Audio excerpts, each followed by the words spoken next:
Si on doit parler d'un club outsider cette saison, surtout en Ligue 1, je pense qu'on parlerait tous du Racing Club de Strasbourg. Rares sont les matchs qui perdent cette saison, ils sont devenus un danger pour n'importe quel club de Ligue 1. On pourrait croire que c'est des joueurs qui pensent qu'au foot, et bah même pas.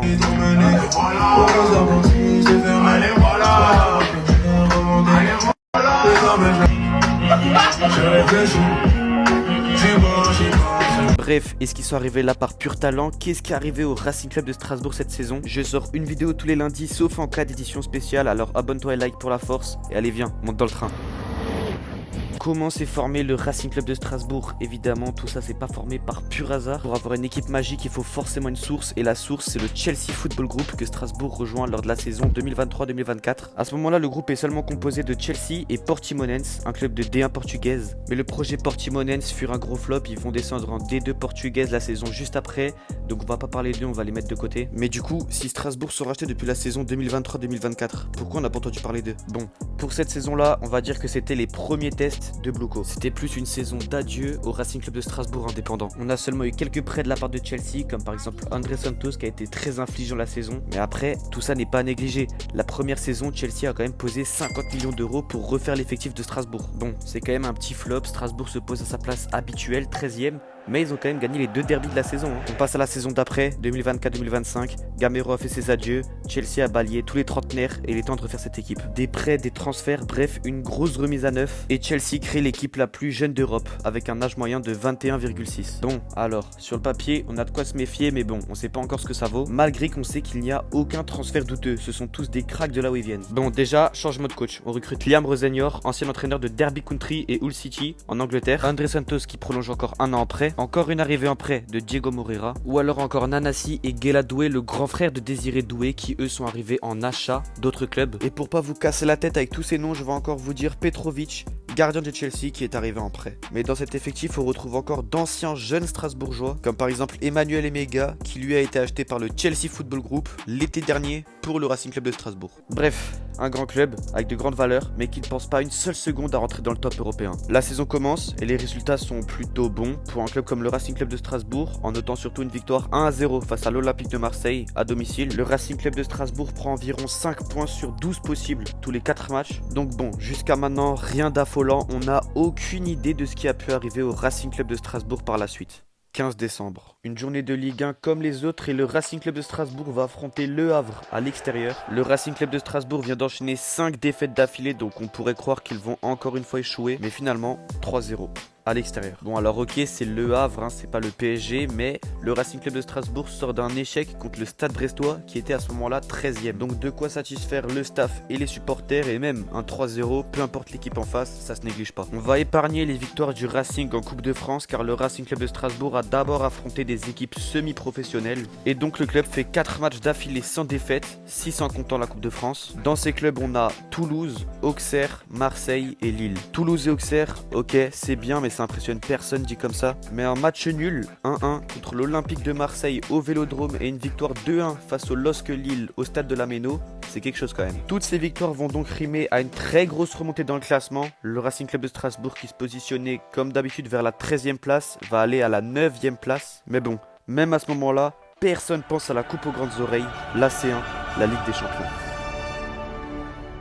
Bref, le Racing Club de Strasbourg persévère et tenez-vous bien, ils vont tenir 12 matchs sans défaite. Je sais pas si on se rend compte de cette stat juste folle pour une équipe comme le Racing Club de Strasbourg. Dans ces matchs, on compte une victoire face à l'Olympique Lyonnais 4-2, 2 nuls, l'un face à l'AS Monaco et l'autre face à Nice, mais surtout une victoire contre le PSG 2-1 au stade de la Méno. On se dit que c'est bon, tout le monde est satisfait. Staff, supporters, le projet Bluco marche à merveille. Et bah à moitié. Parce que les supporters strasbourgeois vont être très satisfaits des résultats fabuleux de leur équipe, mais vont surtout encore boycotter le projet Bluco car ils refusent d'être un club racheté et vont se manifester de la manière de ne pas chanter les 15 premières minutes. Marchez dans la ville de Strasbourg, vous trouverez partout soit des autocollants, soit voire même des tags anti-Bluco. Et finalement, on pourrait croire que tout le monde s'en fout, mais finalement c'est assez problématique, parce que le Racing Club de Strasbourg a l'une des meilleures ambiances de Ligue 1, et du coup ce boycott va tout gâcher. Mais bon, mettons à part les supporters et reparlons de cette équipe du Racing Club de Strasbourg qui vient quand même de battre 2-1 le PSG. Il reste 2 matchs lors de cette fin de saison de Ligue 1, mais cette saison est très loin d'être finie, avec une très compliquée course à l'Europe, regroupant l'Olympique de Marseille, l'AS Monaco, Nice, Lille et le Racing Club de Strasbourg, mais aussi une très compliquée survie à la relégation avec Le Havre, Saint-Etienne et le Stade de Reims. Lors de cette journée, l'Olympique de Marseille et l'AS Monaco vont gagner leur match et donc vont s'officialiser en Ligue des Champions direct. Les 3 places sont donc occupées, dont la première par le PSG, et le Racing Club de Strasbourg va perdre son match face à Angers 2-1 à l'extérieur. Il reste donc une journée, c'est la toute dernière journée pour espérer avoir une place dans une compétition européenne.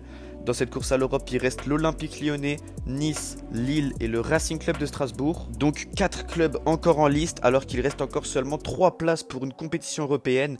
Une en Champions League qualification, une en Europa League et une en Conference League qualification. À ce moment-là, la meilleure option pour le Racing Club de Strasbourg serait d'aller jouer l'Europa League.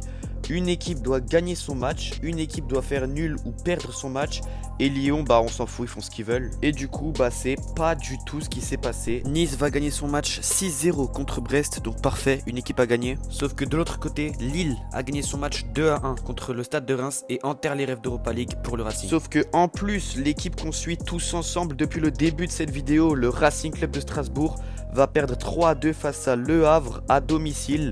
Et en plus, pour bien enfoncer le couteau dans la plaie, l'Olympique Lyonnais vient gagner son match et vient prendre la place en Conference League qualification. Le Racing Club de Strasbourg va donc jouer aucune compétition européenne la saison prochaine. C'est une très triste fin pour ce club qui aura fait une saison incroyable et qui à la fin sera même pas récompensé. Des joueurs incroyables à chaque poste qui vont tous très certainement trouver un top club européen pour la saison d'après. Dont un joueur, Emmanuel Emega, qui a très certainement été le meilleur joueur de l'équipe cette saison, a d'ailleurs été absent les 2 derniers matchs, peut-être cause des défaites. Mais il y a encore un espoir pour le Racing Club de Strasbourg de jouer une compétition européenne la saison d'après. Et oui, parce que la saison est finie, mais pas la Coupe de France. Ok, le Racing Club de Strasbourg est éliminé, mais le PSG non. Et oui, parce que gagner la Coupe de France offre une place en Europa League. Mais dans les règles, si une équipe est qualifiée à une coupe supérieure à l'Europa League et gagne la Coupe de France, donc gagne une place en Europa League, la 7e place de Coupe de France devient donc une place pour la Conference League et la 6e pour l'Europa League. Donc il faut espérer que le PSG, champion de France et qualifié en Champions League, gagne la Coupe de France face au Stade de Reims qui est en barrage pour peut-être jouer la saison prochaine en Ligue 2. Bon, c'est pas la fin de saison qu'on espérait, on visait la Champions League, on est allé en Conference League qualification et encore, peut-être rien. Mais finalement, vu que c'est la plus petite coupe européenne des 3, il y a un monde que le Racing Club de Strasbourg peut aller loin. Bref, on a suivi tous ensemble le résumé de cette saison pour le club alsacien. Si la vidéo vous a plu, n'hésitez pas à vous abonner et à liker, ça me donnera énormément de force pour mon projet. On se retrouve la semaine prochaine et merci à tous d'avoir suivi cette vidéo.